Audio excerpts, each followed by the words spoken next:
বিচ্ছেদের 2.5 বছর পেরিয়ে গেছে। আজ এতদিন পর অবন্তী আমাকে মেসেজ করলো আমার বিয়ের খবর জানতে পেরে। আপনার বিয়েতে আমাকে দাওয়াত করবেন না? তার এমন প্রশ্নে একটু অবাকই হলাম। উত্তরে লিখলাম, দাওয়াত করলে আপনি আসবেন? নিশ্চয়ই আসব। আপনার বিয়েতে আসার কত স্বপ্ন দেখেছি আমি জানেন। এবার একটু না, অনেকটা অবাক হলাম। বলতে ইচ্ছে করলো, আমার বিয়েতে আসার স্বপ্ন তুমি নিশ্চয়ই দেখেছিলে অবন্তী, তবে মেহমান হিসেবে নয়, আমার বউ হিসেবে। সেখানে অন্য কাউকে আমার জন্য বউ সাজে দেখলে তোমার কষ্ট হবে না তো? মেসেজটা টাইপ করেও আবার কেটে দিলাম। মাঝে মাঝে সম্পর্কগুলো এমন এক অবস্থায় এসে দাঁড়ায় যে মনের কোনো কথাই আর বলা যায় না, বলতে হয় যুক্তিসঙ্গত বাস্তবিক কথা। আমিও তাই বললাম, তাহলে তো আপনাকে সবার আগে দাওয়াত করতে হয়। আসলে বিয়ের কার্ড এখনও রেডি হয়নি।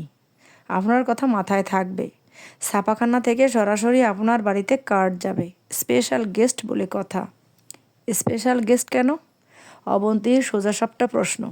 আমি জবাব দিলাম নির্দ্বিধায়, যে আমার বিয়েতে আসার স্বপ্ন অনেক দিন ধরে পুষে রাখে, তাকে স্পেশাল গেস্ট হিসেবে ট্রিট করা আমাদের দায়িত্ব। আপনার জন্য থাকবে ডাবল রোস্ট, ডাবল কাবাব, ডাবল ডিম। আমি কি আপনার বিয়েতে শুধু খেতেই আসবো রাজ? তাহলে কেন আসবেন? আপনার কি মনে হয়? এবার একটু ভয়ই পেলাম। অবন্তী কে যেন টাইপ করছে তখনও। আগ বাড়িয়ে কিছু বলতে গেলাম না আর। অপেক্ষায় ছিলাম। 1 মিনিট পর অবন্তী লিখল, ভয় পেলেন নাকি? আরে ভয়ের কিছু নেই। আপনার বিয়েতে বাগড়া দিতে আসবো না, অতটা ছেলেমানুষি এখন আর আমার মধ্যে নেই। কিছুটা মন খারাপ হলো। মনে হচ্ছিল অবন্তীর মধ্যে ছেলেমানুষি থাকা দরকার। তার মানে এই নয় যে আমি নিজের বিয়ে ভাঙুক এটা চাই। আসলে অবন্তী আমাকে ভুলে যাচ্ছে এই ব্যাপারটা আমি মানতে পারছি না। অথচ নিজের দিব্যি অবন্তীকে ভুলে দ্বিতীয় নারীকে ভালোবেসেছি, বিয়েও করে নিচ্ছি। কিন্তু সত্যিই কি নীলাকে আমি ভালোবাসতে পেরেছি? হয়তো অবন্তীর মতো নয়, তবে নীলাকে আমি অন্যরকম করে ভালোবাসি। সব রকমের ভালোবাসা তো সবার জন্য নয়। অবন্তীর মন খারাপ হলে আমি উতলা হয়ে উঠতাম। সে আমার উপর রেগে থাকলে রাতে ঘুম হতো না। তার ফোনের আওয়াজ পেলে আমার হৃদস্পন্দন ত্বরান্বিত হতো। অবন্তীর চোখের পানি আমার চোখেও পানি এসে দিত। নীলার বেলায় এমন কিছু হয় না। আমি অবন্তীকে লিখলাম, আমার বিয়েতে এসে আপনি কি করবেন শুনি? আমি আপনাকে একটা উপহার দিব। আপনার জীবনের শ্রেষ্ঠ উপহার হতে যাচ্ছে সেটা। আমি হলপ করে বলতে পারবো, বিয়েতে আমার চেয়ে বেস্ট উপহার অন্য কেউ আনতে পারবে না। অবন্তী তো প্রথম থেকেই ভীষণ উদাসীন ছিল। তার ওই উদাসীন স্বভাবই আমাকে তার প্রেমে পড়তে বাধ্য করেছিল। কিন্তু দিন শেষে তার উদাসীনতাই আমার শত্রু হয়ে দাঁড়ালো। আমি অবন্তীকে বদলাতে চাইলাম। ইম্মেচিউর, কল্পনায় ডুবে থাকা, আবেগী, বাস্তব জ্ঞানহীন মেয়েটিকে খুব বিরক্ত লাগতো আমার। তাকে ছেড়ে যাওয়ার একটা সুযোগ খুঁজছিল আমার অবচেতন মন। কিন্তু অবন্তীর ভালোবাসা যেন হাতে পায়ে শিকল বেঁধে রেখেছিল। অবশেষে আমার মুক্তি মিলেছিল। অবন্তীর আত্মসম্মান বোধ আমাকে বাঁচিয়ে দিয়েছিল। আমি তাকে ব্রেকআপের কথা বলার পর কিছুদিন সে মারাত্মক পাগলামি শুরু করে। আমি পাত্তা না দিয়ে পৃথিবীর নিষ্ঠুরতম পুরুষ হওয়ার ভূমিকা পালন করলাম। ধীরে ধীরে সেও মেনে নিল। আর কখনো অবন্তী তার ভালোবাসার দাবি নিয়ে আমার দরজায় পা রাখেনি। আমিও তাকে সুযোগ দেইনি। এভাবেই হয়ে গেল আমাদের বিচ্ছেদ। এর আগে অবন্তীর জীবনে এসেছিল তুমুল ঝড়। অবন্তী হয়তো ভাবে আমি ঝড়ের ভয়ে তার হাত ছেড়ে পালিয়েছি। কথাটি আংশিক সত্যি, তবে আমি অনুভব করি আমার মনে অবন্তীর জন্য ভালোবাসার অভাব তো ছিলই, নয়তো কি এভাবে পালানোর কথা ভাবতাম? অবন্তী সত্যিই আমার বিয়েতে এলো। এত সুন্দর লাগছিল সেদিন তাকে। আমি তো চিনতেই পারছিলাম না। বন্ধুরা সব তন্দ্রা খেয়ে গেল। আমার প্রায় সকল বন্ধুই অবন্তীকে চেনে। বিপুল তো বলেই বসলো, কী রে, এই মাইয়া খবর পাইলো কেমনে? আমি সহজে হেসে বললাম, আমি এ দাওয়াত করছি। সবাই আরও চমকালো। আর চোখে নীলাকে দেখছিলাম। নীলা কখনোই আমাকে সন্দেহ করে না, তবে আমি তাকে অবন্তীর ব্যাপারটা বলেছি। নীলা অবশ্য অবন্তীকে চিনতে পারল না, কারণ সে অবন্তীর ছবি দেখেনি। অবন্তী ফুলের তোড়া দিয়ে নীলাকে অভ্যর্থনা জানালো। আমি হেসে পরিচয় করালাম, আমার ফ্রেন্ড। নীলা আর অবন্তী করমর্দন করলো, সেলফিও তুলল। আমি মুখে একটি বিনয়ী হাসি নিয়ে তাদের দেখলাম। খেতে বসার সময় আমরা একই টেবিলে বসেছিলাম। অবন্তী একদম আমার বরাবর চেয়ারে। আমি নীলাকে খাইয়ে দেওয়ার সময় দেখলাম অবন্তী নিজের চোখ চুলকাচ্ছে। তার চোখে কি সত্যিই কিছু পড়েছে, নাকি যা ভাবছি তাই? ওসব আর ঘাঁটতে মন চাইল না। এখন নীলাই আমার দুনিয়া, তাকে ঘিরেই আবর্তিত, হ্যাঁ, আমার সকল চিন্তা ভাবনা। অবন্তী আমার বউ হতে পারেনি, কিন্তু নীলা পেরেছে। এখানেই তার সফলতা। তবে এই কথাও সত্যি যে অবন্তীকে আমি কখনো নিজের পরিবারের যোগ্য মনে করিনি।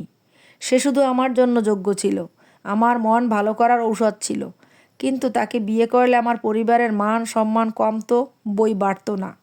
অবন্তী কিছুটা খাটো, মোটা, গায়ের রঙও ময়লা। তার পরিবারেও নানান সমস্যা আছে। নিম্ন মধ্যবিত্ত পরিবারের মেয়ে সে। প্রেম করার সময় তো ওসব আমি দেখিনি। কেবল দেখেছিলাম তার চমৎকার হাসি, প্রাণবন্ততা, উচ্ছলতা, পাগলামিপনা ইত্যাদি। কিন্তু বিয়ের জন্য তো এগুলো যথেষ্ট নয়। বিয়ে একটি সামাজিক দায়বদ্ধতা, আর অবন্তী মোটেও সামাজিক ছিল না। এদিক থেকে নীলা একদম পারফেক্ট। তার বাবার সমাজে ভালো নাম ডাক আছে, সে দেখতেও সুন্দরী। 6 ফুট আমার পাশে 5 ফুট 8 নীলাকেই মানায়। অবন্তীর মতো লিলিপুটকে নয়। কথাগুলো ভৎসনার সুরে বলা হলেও যে সত্যি কথা। বাস্তবতার কাছে ভালোবাসার অনুভূতি বড় অসহায়, তুচ্ছ। অবন্তীর আগমনে আমার মা বাবা মোটেও খুশি ছিলেন না। কারণে অকারণে তারা আমাকে ধমকানোর চেষ্টা করছিলেন। বাবা তো বলেই ফেললেন, এই মেয়ে এখানে কি করে?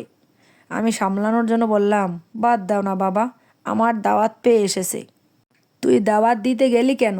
আবার যদি কোনো ভেজাল লাগে? অবন্তী কথাটা শুনে ফেলল। আমি অপ্রস্তুত হলাম, কিছু একটা বাহানা বেরিয়ে চলে গেলাম। তখনই অবন্তী মুচকি হেসে বলল, আসসালামু আলাইকুম আঙ্কেল, ভালো আছেন? বাবা তার সালামের উত্তর দিলেন না। আমার অপরাধবোধ বাড়তে লাগলো। জানি না কেন এত অপরাধবোধে ভুগছি আমি। হয়তো এজন্যই যে একসময় আমি ছিলাম ছন্নছাড়া যুবক, তখন অবন্তী ছায়ার মতো আমার পাশে ছিল। আজ আমার সবই আছে, শুধু অবন্তী নেই। আমিই তাকে পাশে রাখতে চাইনি, এজন্য তার অযোগ্যতাই দায়ী। সে যদি যোগ্য হতো তাহলে নিশ্চয়ই আমার পাশে স্থান পেত।